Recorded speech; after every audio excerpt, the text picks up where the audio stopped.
বন্ধুরা, জঙ্গল মানে রহস্য, জঙ্গল মানেই অ্যাডভেঞ্চার, আর এই জঙ্গলকে ঘিরেই মানুষের বসবাস। কিন্তু বন্ধুরা, আজকে আমি তোমাদের সামনে কোনো জঙ্গলের কাল্পনিক কাহিনী না, বরং সত্য ঘটনা তুলে ধরতে চলেছি। হ্যাঁ বন্ধুরা, আজকে আমি এক্সপ্লেন করতে যাচ্ছি 2017 সালে রিলিজ হওয়া জঙ্গলি মুভি। অ্যামাজন জঙ্গলকে পৃথিবীর সবচেয়ে ভয়ানক জঙ্গল বলা হয়। কিন্তু বন্ধুরা, কি হয়েছিল যখন সেখানে একটা মানুষ ফেসে গিয়েছিল? তারপরে এই জঙ্গলের ভিতরে লোকটার সাথে যা হয় সেটা জানলে তোমার গায়েও কাটা দিয়ে উঠবে। কিন্তু বন্ধুরা, সেটা দেখার আগে সবাইকে রিকোয়েস্ট করবো ভিডিওটাতে একটি লাইক দিয়ে চ্যানেলটিকে সাবস্ক্রাইব করে রাখার জন্য। মুভির শুরুতেই ইউসি নামের একটা ছেলেকে আমরা দেখতে পাই। ইউসি 3 বছর আর্মি চাকরি করে 1980 সালে ইসরায়েল ছেড়ে চলে আসে, কারণ সে ঘর সংসার চাকরি করে জীবন কাটাতে চায় না। আর তার জীবনের আসল রহস্য হলো অ্যাডভেঞ্চার। এর জন্য সে দক্ষিণ আমেরিকার পলিভিয়ারে রওনা দেয়। এখানে এসে মার্কাস নামের এক ব্যক্তির সাথে তার পরিচয় হয়। আর মার্কাস একজন হাসি খুশি মানুষ ছিল, আর প্রথম দেখাতেই তারা দুজন খুব ভালো বন্ধু হয়ে যায়। তারপর একদিন মার্কাসের সাথে তার বন্ধু কেভিনের দেখা হয়ে যায়। কেভিন একজন ফটোগ্রাফার ছিল। এরপর তাদের তিনজনের মধ্যে খুব ভালো বন্ধুত্ব হয়ে যায়। তারপর তারা একদিন বাজারে ঘুরতে গিয়ে কাল নামে এক ব্যক্তির সাথে তাদের পরিচয় হয়। পরিচয় হবার পর সে ওশিকে বলে, আমার কাছে একটা রহস্যের জঙ্গলের খোঁজ আছে, আর ওই জঙ্গলের ভিতরে লুকিয়ে আছে ভয়ানক আদিবাসীরা,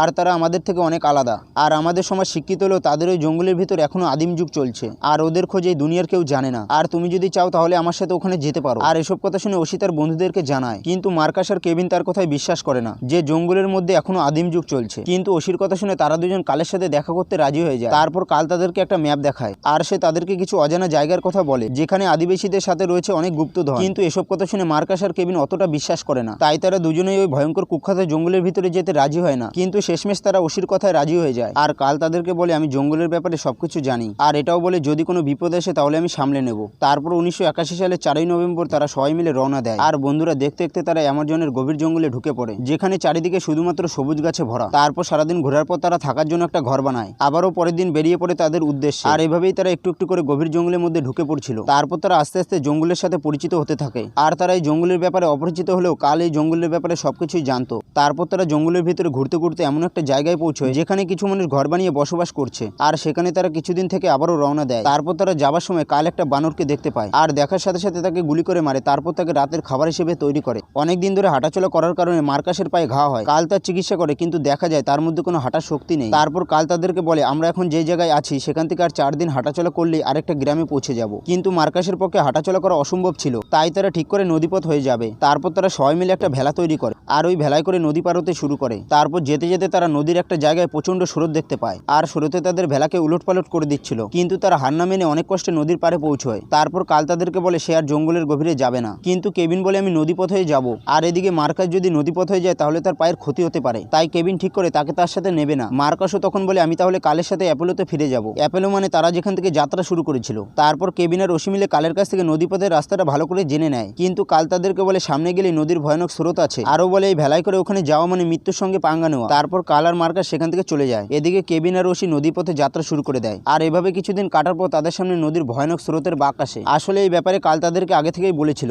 আর তারা নদীর এরকম স্রোত দেখে প্রচন্ড ভয় পেয়ে যায়। কেভিন তখন ওশিকে বলে জোরে জোরে দাঁড় চালাতে, যাতে তারা নদীর পাড়ে উঠতে পারে। কিন্তু তাদের ভেলা নদীর স্রোতে ভাসিয়ে নিয়ে যায়। তখন তারা কোনো মতে একটা বড় পাথরের কাছে গিয়ে পৌঁছয়। তখন কেভিন ওশিকে বলে এই পাথরের কাছেই থাকতে, কারণ সে সাঁতার জানতো, তাই সে নদীর পাড়ে গিয়ে ডালপালা ভেঙে ওশিকে উদ্ধার করবে। কিন্তু ওশি প্রচন্ড ভয় পাচ্ছিল, কারণ সে সাঁতার জানতো না। তারপর কেভিন সাঁতার কেটে নদীর পাড়ে চলে যায়, আর ওশিকে বলে ভেলায় থাকা চাকুটা তার দিকে ছুঁড়ে মারতে। কিন্তু ওশি ভেলায় থাকা চাকুটা দিতে গিয়ে নদীর স্রোতে ভেসে যায়, আর সে নিজেও বুঝতে পারে না সে ভাসতে ভাসতে কোথায় যাচ্ছে। আর এদিকে কেভিন চাইলেও তাকে কোনো রকম সাহায্য করতে পারছিল না। তারপর ওশি নদীর স্রোতে অনেকক্ষণ হাবুডুবু খাওয়ার পর একটা পাথরের কাছে গিয়ে পৌঁছয়, আর অনেক চেষ্টা করার পর সে পাড়ে উঠে আসে। তারপর ওশি পাথরের গা বেয়ে উপরে ওঠার চেষ্টা করছিল, কিন্তু সে অনেক দূর ওঠার পর পা পিছলে পড়ে যায়। কিন্তু ওশি হাল ছাড়ে না, আর সে অনেক কষ্ট করে উপরে উঠে আসে। তারপর চিৎকার করে সে কেভিনকে ডাকতে শুরু করে, কিন্তু সে কোনো সাড়া পায় না। তারপর সে নদীর জলে তার ব্যাগটাকে দেখতে পেয়ে ব্যাগটাকে উদ্ধার করে, আর ব্যাগের ভেতর থেকে একটা ওষুধের শিশি বার করে। আর ওই ওষুধের বোতলটা কাল তাদের সঙ্গে করে নিয়ে যেতে বলেছিল, কারণ এটা এমন একটা ওষুধ যেটা খেলে মানুষের ক্লান্তি কেটে যায়। তারপর সে পাহাড়ের উপর থেকে তার বন্ধু কেভিনকে খোঁজার অনেক চেষ্টা করে, কিন্তু সে কেভিনকে কোথাও দেখতে পায় না। তারপর সে কাগজে কিছু লিখে কাপড়ে মুড়ে সেখান থেকে চলে যায়, যাতে কেভিন এসব চিহ্ন দেখে তাকে খুঁজে পায়। আর এভাবেই দেখতে দেখতে 6 দিন কেটে যায়। তারপরও সে একাই জঙ্গলের গভীরে যেতে থাকে। তারপর সে একটা গাছে কিছু ফল দেখতে পায়,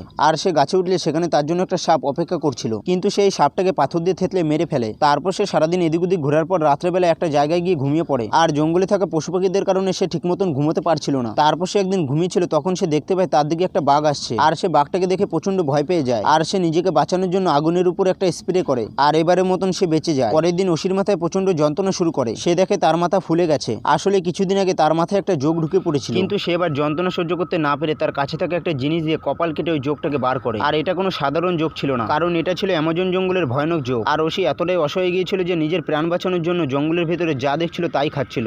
আর যত সময় যাচ্ছিল ততই সে নিজেকে একা মনে করছিল। আর এভাবেই হাঁটতে হাঁটতে ওসির পায়ে মার্কাসের মতন ঘা হয়ে যায়। পরের দিন সে জঙ্গলের মধ্যে একটা পায়ের ছাপ দেখতে পায়, আর সে মনে করে তার বন্ধু হয়তো আশেপাশেই আছে, কারণ পায়ের ছাপটা মানুষের পায়ের ছাপ ছিল। তারপর সে একটু সামনে তাকাতেই দেখে পাখির ডিমের খোলস পড়ে আছে। আসলেও সে আগের দিন এখানে পাখির ডিম দুটো খেয়েছিল। আর সে বুঝতে পারে পায়ের ছাপটা অন্য কারো না, বরং তার নিজের পায়ের ছাপ। তখন সে বুঝতে পারে সে একই জায়গা দিয়ে বারবার ঘুরে বেড়াচ্ছে, আর এভাবেই তার দিন কাটছিল। তারপর একটা সময় বৃষ্টি শুরু হয়, আর বৃষ্টির কারণে নদীর স্রোত আরো বেশি করে বেড়ে যায়। অন্যদিকে দেখা যায় কেভিনকে নদীর পাড়ে পড়ে থাকতে দেখে সেখানকার কিছু লোকজন তাকে উদ্ধার করে, আর সুস্থ হয়ে কেভিন সেখানকার ফরেস্ট অফিসারকে সবকিছু জানায়, আর ওসিকে খোঁজার জন্য তার সঙ্গে যেতে বলে। তারপর সেখানকার অফিসার একটা প্লেনে করে ওসিকে খুঁজতে বার হয়, কিন্তু উপর থেকে ঘন জঙ্গলের কারণে নিচে কোনো কিছু ভালো করে দেখা যাচ্ছিল না। তারপর কেভিন ফরেস্ট অফিসারকে আবারও রিকোয়েস্ট করে, কিন্তু ফরেস্ট অফিসার বলে অ্যামাজন জঙ্গলের ভিতরে যদি কেউ আটকে যায় তাহলে মনে করা উচিত সে মারা গেছে, আর তুমি ওখান থেকে বেঁচে ফিরেছো এটাই তোমার ভাগ্যের ব্যাপার। কিন্তু কেভিন হাল ছাড়ে না, আর সে মনে মনে ভাবে যেভাবে হোক না কেন আমি ওসিকে জঙ্গলের ভিতর থেকে উদ্ধার করব। এদিকে দেখা যায় ওসি জঙ্গলের ভিতরে একটা আদিবাসী মেয়েকে দেখতে পায়, কিন্তু মেয়েটা ওসিকে দেখে ভয় পায় আর আস্তে আস্তে তার সাথে মিশতে শুরু করে। আর ওসি তাকে ভরসা দেয় আমরা একদিন লোকালয়ে পৌঁছে যাব। কিন্তু একটা সময় দেখা যায় ওসি এই মেয়েটাকে কল্পনা করছিল, আর সে নিজেও সেটা বুঝতে পারে। তারপর ওসি জঙ্গলের ভিতরে ঘুরতে ঘুরতে একটা পাকের মধ্যে পড়ে যায়, আর সে গলা অবধি ওই পাকের মধ্যে আটকে পড়েছিল। অন্যদিকে দেখা যায় কেভিন একটা মাঝির কাছে যায়, আর এই মাঝি জঙ্গলের ব্যাপারে ভালো করে পরিচিত ছিল, আর একমাত্র তাকে সঙ্গে করে নিয়ে ওসিকে খোঁজা সম্ভব ছিল। তাই কেভিন তাকে ওই জঙ্গলে তার সাথে যেতে বলে। আর বন্ধুরা ভাবতেও অবাক লাগে একটা মানুষ 17 দিন ধরে অ্যামাজন জঙ্গলের ভিতরে নিখোঁজ। এই কথা শুনে মাঝি তাকে বলে তোমার কি মনে হয় সে কি এখনো বেঁচে আছে? আর বলে ওখানে গিয়ে কোনো লাভ হবে না। কিন্তু কেভিন বলে আমার মন বলছে এখনো ওসি বেঁচে আছে। আর সে ওসিকে বাঁচানোর জন্য মাঝির হাতে পায়ে ধরে, এমনকি তার নৌকাটাও কিনে নিতে চাইছিল। তারপর মাঝি কেভিনের অনুরোধে ওসিকে খুঁজতে নদীপথে বার হয়ে যায়। এদিকে দেখা যায় ওসি নদীর পাড়ে একটা ওয়াই বানিয়েছে। ওয়াই মানে তার নামের প্রথম অক্ষর, যাতে তাকে কেউ খুঁজতে আসলে এটা দেখে ভাববে সে এই আশেপাশেই আছে। আর সে ওই ওয়াইয়ের পাশে বসেই অপেক্ষা করতে থাকে। তারপর তার কাছে একটা কচ্ছপ আসে, কিন্তু সে ক্ষুধার্ত থাকা সত্ত্বেও কচ্ছপটাকে মারে না, কারণ সে এখন জীবনের মূল্য বুঝতে পেরে গিয়েছিল। সে জানে আঘাত পেলে কতটা কষ্ট হয়। তারপরও সে আকাশের দিকে তাকিয়ে দুহাত বাড়িয়ে ঈশ্বরকে ধন্যবাদ জানায় তাকে এতদিন বাঁচিয়ে রাখার জন্য। এদিকে মার্কাস দুদিন নদী দিয়ে ঘুরে বেড়ানোর পর ওসির বানানো ওয়াইয়ের কাছে এসে পৌঁছয়, কিন্তু ওসিকে সেখানে দেখতে পায় না। তারপর মাঝি তাকে বলে এর থেকে বেশি ঘন জঙ্গলে যাওয়া তার পক্ষে সম্ভব না, আর বলে নদীর স্রোতে নৌকো চালানো যাবে না, আর এখন আমাদের ফিরে যাওয়াটাই উচিত হবে। তারপর কেভিনও তার কথা মতন ফিরে যেতে রাজি হয়। তারপর তারা যখন নৌকো উল্টো দিকে ঘুরোচ্ছিল তখন তাদের কথা ওসির কানে গিয়ে পৌঁছয়। এদিকে তখন ওসি সব শক্তি কাজে লাগিয়ে কোনো মতে উঠে দাঁড়ানোর চেষ্টা করে, আর তাদেরকে ডাকার চেষ্টা করলেও তার কাছে ডাকার মতন কোনো শক্তি ছিল না। আর সে দূর থেকে দাঁড়িয়ে নৌকোটাকে দেখতে থাকে, কিন্তু তারপরে হঠাৎ ভগবানের কৃপায় কেভিন ওসিকে দেখতে পায়, আর সে তাড়াতাড়ি করে নৌকো ঘুরিয়ে ওসির কাছে গিয়ে তাকে জড়িয়ে ধরে। এদিকে ওসিও কেভিনকে দেখে চোখের জল আটকে রাখতে পারে না, আর সে ভাবতে থাকে সে কত কষ্ট করে এই জঙ্গলের ভিতরে লড়াই করে বেঁচেছিল। তারপর কেভিন ওসিকে লোকালয়ে নিয়ে আসে, আর এতদিন পরে এই ভয়ানক জঙ্গলের ভিতর থেকে কেউ বেঁচে ফিরেছে এটা দেখে সেখানকার লোক পুরো অবাক হয়ে যায়। তারপর তারা সবাই মিলে ঈশ্বরকে ধন্যবাদ জানায়। আর বন্ধুরা এখানেই মুভিটা শেষ হয়ে যায়।